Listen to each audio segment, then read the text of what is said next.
গত ৩ মে হেফাজতে ইসলাম আয়োজিত মহাসমাবেশ দুই বক্তার অনাকাঙ্ক্ষিত আপত্তিকর শব্দ চয়নের জন্য দুঃখ প্রকাশ করেছে হেফাজতে ইসলাম বাংলাদেশ।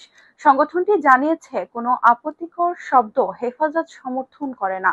আজ মঙ্গলবার সংগঠনের দপ্তর সম্পাদক মাওলানা আফসার মাহমুদ স্বাক্ষরিত বিবৃতিতে একথা জানিয়েছেন সংগঠনের যুগ্ম মহাসচিব মাওলানা আজিজুল হক ইসলামাবাদী। বিবৃতিতে আজিজুল হক বলেন, আমাদের মহাসমাবেশে অনাকাঙ্ক্ষিতভাবে দুজন বক্তা আপত্তিকর শব্দচয়ন করেছেন, যা আমরা সমর্থন করি না।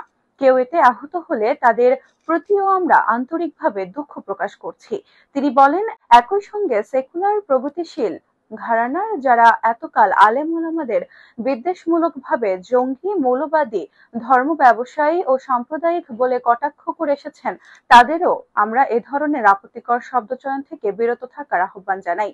আর শাপলা চত্বরের গণহত্যায় আওয়ামী ফ্যাসিস্ট শক্তিকে কারা উৎসাহ দিয়েছিল তা আমরা ভুলে যাইনি। আজিজুল হক আরো বলেন, নারীর প্রতি আমাদের ঘৃণার প্রশ্নই আসে না। মতাদর্শিক লড়াইয়ের নারীর প্রতি ঘৃণা আকারে দেখাটা স্রেফ মূর্খতা। আমরা আবারও বলছি, যার যার ধর্মীয় বিধান অনুসারে নারীর ন্যায্য অধিকার রক্ষার আমরাও সংস্কার কাজে সম্পৃক্ত হতে আগ্রহী।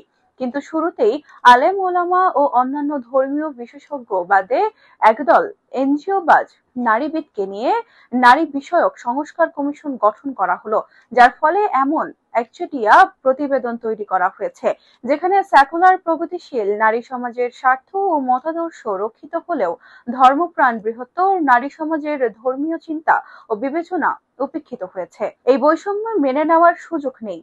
তিনি বলেন, উগ্র ইসলামবিদ্বেষী গোষ্ঠী কর্তৃক আমাদের নারী বিদ্বেষী অপবাদ দেওয়ার অপরাজনীতি বহু পুরনো, অথচ দেশ জুড়ে আমাদের মাইলা কওমি মাদ্রাসাগুলোতে প্রতি বছর উল্লেখযোগ্য হারে ছাত্রী সংখ্যা বৃদ্ধি পাচ্ছে। সরকারি বরাদ্দমুক্ত এসব মাদ্রাসায় সমাজের হাজার হাজার প্রান্তিক ও সুবিধাবঞ্চিত মেয়েদের জন্য বিনামূল্যে থাকা, খাওয়া, নিরাপত্তা ও ধর্মীয় শিক্ষার ব্যবস্থা রাখা হয়েছে। ফলে এদেশের নারীদের সাক্ষরতার হার বৃদ্ধিতে আমাদেরও উল্লেখযোগ্য অবদান রয়েছে।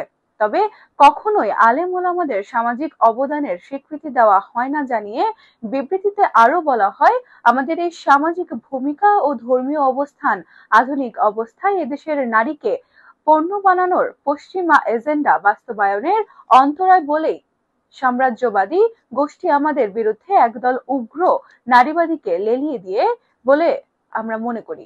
কিন্তু ধর্মীয় ইস্যুতে বাড়াবাড়ি করলে আমরা ছাড় দেব না।